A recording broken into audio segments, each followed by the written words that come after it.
Sou Lauren Escobar, da Estúdio Lauren Escobar. Sou escritora, tenho 2 livrinhos publicados pela Livraria Cultura e pela Amazon. Sou escritora espiritualista, entre outros. Eu escrevo, desenho, conto histórias, componho e canto. Eu canto para criança e canto hinos. Vamos dar sequência ao livro de Paulo, capítulo 23, seguindo Paulo perante Sinédrio. Fitando Paulo os olhos no Sinédrio, disse: varões e irmãos, tendo andado diante de Deus com toda boa consciência até ao dia de hoje. Mas o sumo sacerdote Ananias mandou-os que estavam perto dele e lhes batessem a boca. Então disse Paulo: Deus há de ferir parede branqueada, tu estás aí sendo julgar-me segundo a lei, contra a lei mandas agredir-me? O que estavam do seu lado disseram: estás injuriado o sumo sacerdote de Deus? Respondeu Paulo: não sabia, irmãos, que ele era sumo sacerdote, porque está escrito: não falarás mal de nenhuma autoridade ao teu povo. Sabendo Paulo que uma parte do sinédrio se compunha de saduceus e outra de fariseus, exclamou: varões e irmãos dos fariseus, filho de fariseus, no tocante à esperança e à ressurreição dos mortos, sou julgado. Dito essas palavras, levantou-se grande dissensão entre os fariseus e saduceus, e a multidão se dividiu, pois saduceus declaravam não haver ressurreição, nem anjo, nem espírito, ao passo de que fariseus admitem todas essas coisas. Houve, pois, grande vozeria, e levantando-se alguns escribas da parte dos fariseus, contendiam, dizendo: não achamos neste homem mal algum, e será que algum espírito ou anjo lhe tenha falado? Tomando o vulto de uma celuma,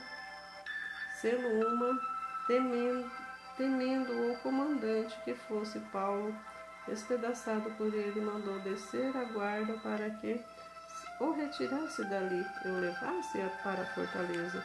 O Senhor aparece a Paulo. Na noite seguinte, o Senhor, pondo-se ao lado dele, disse: coragem, pois do modo porque deste testemunho ao meu respeito em Jerusalém, assim importa que também faças em Roma. Ciladas para os judeus. Quando amanheceu, os judeus se reuniram sob anatema, juraram que não havia de comer nem de beber enquanto não matassem Paulo. Eram mais de 40 os que entraram nessa conspirata. Esses, indo ter com os principais sacerdotes e os anciões, disseram: juramos sob que anatema não comer coisa alguma enquanto não matarmos Paulo. Agora, pois, notificai ao comandante, juntamente com o sinédrio, que vos apresente como se estivesseis para investir mais acuradamente para a sua causa, e nós, antes que ele chegue, estaremos prontos para assassiná-lo. Mas o filho da irmã de Paulo, tendo ouvido a trama, entrou na fortaleza e tudo avisou a Paulo. Então este, chamado um dos centuriões, disse: leva este rapaz ao comandante, porque tem alguma coisa a comunicar-lhe. Tomando, pois, levou ao comandante, dizendo: o preso Paulo,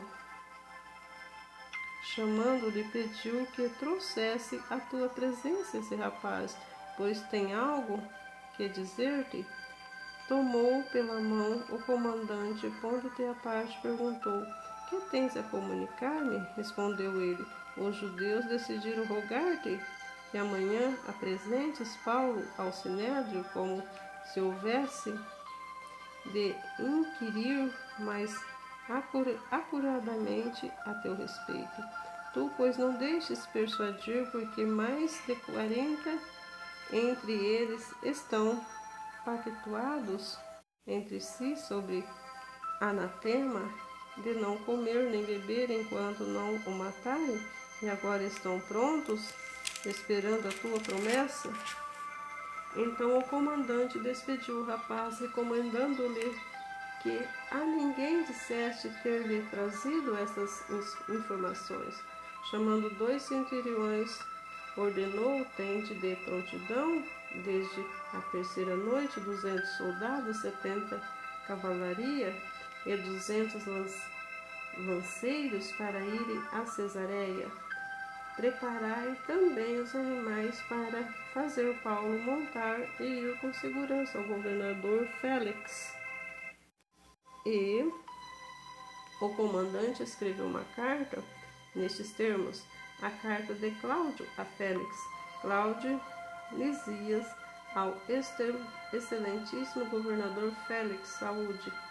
Este homem foi preso pelos judeus, estava prestes a ser morto por eles, quando eu, sobrevindo com guarda, o livrei por saber que ele era romano, querendo certificar-me do motivo porque o acusara filho de ser ao sinédrio deles. Verifiquei que ele é acusado de coisas referentes à lei que os rege, nada, porém, que justifique morte ou mesmo prisão, sendo eu informado de que haver uma cilada contra o homem, tratei de enviá-lo a ti sem demora, intimando também os acusadores a irem dizer à tua presença o que há contra ele. Saúde. Paulo no preparatório de Herodes. O soldado, pois conforme lhe foi ordenado, tomaram Paulo e durante a noite conduziram até Antipátride. No dia seguinte voltaram para a fortaleza, tendo deixado aos de cavalaria ou irem com ele, os quais, chegando a Cesareia, entregaram a carta ao governador e também lhe apresentaram Paulo. Lida a carta, perguntou o governador de que província ele era. Ele, quando soube que era da Cilícia, disse: ouvir-te-ei quando chegarem os teus acusadores. E mandou ele que fosse detido no pretório de Herodes. Ananias e Tertulo acusam Paulo perante Félix. 5 dias depois desceu o sumo sacerdote Ananias com alguns anciões e com certo orador chamado Tertulo, os quais apresentaram ao governador libelo contra Paulo. Sendo este chamado Tertulo, o acusava dizendo: excelentíssimo Félix, tendo nós, por ter intermédio, gozado de paz perene, e também por teu providente cuidando se terem feito notáveis reformas em benefício deste povo. Sempre por parte isto reconhecemos com toda gratidão.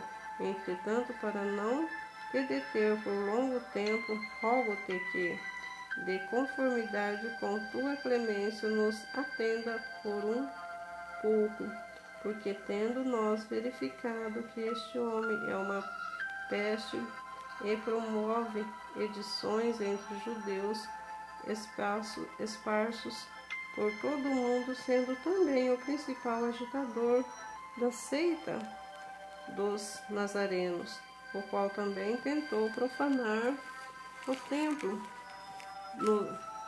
Nós o prendemos com o intuito de julgá-lo segundo a nossa lei, mas sobrevindo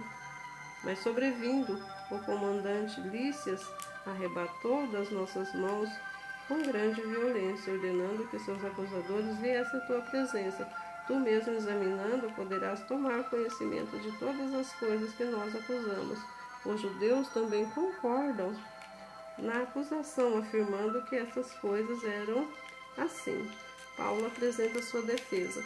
Paulo, tendo o governador feito o sinal de que falasse, respondeu, sabendo que há muitos anos é juiz desta nação, sinto-me à vontade para me defender, visto poderes verificar que não há mais de 12 dias desde o dia que subi a Jerusalém para orar, e não se acharam no templo discutindo com alguém, nem tampouco amotinando o povo, fosse na sinagoga ou na cidade, nem te podem provar acusações, que agora também contra mim, porém confesso-te que segundo o caminho a que chamam aceita, assim, eu sirvo a Deus de nossos pais, acreditando em todas as coisas que estejam de acordo com a lei e nos escritos dos profetas, tendo a esperança em Deus, como também esses têm, de que haverá ressurreição tanto aos justos como dos justos, pois também me esforço por ter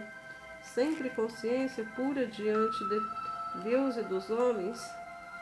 Depois de anos vim trazer esmolas à minha nação e também fazer oferendas.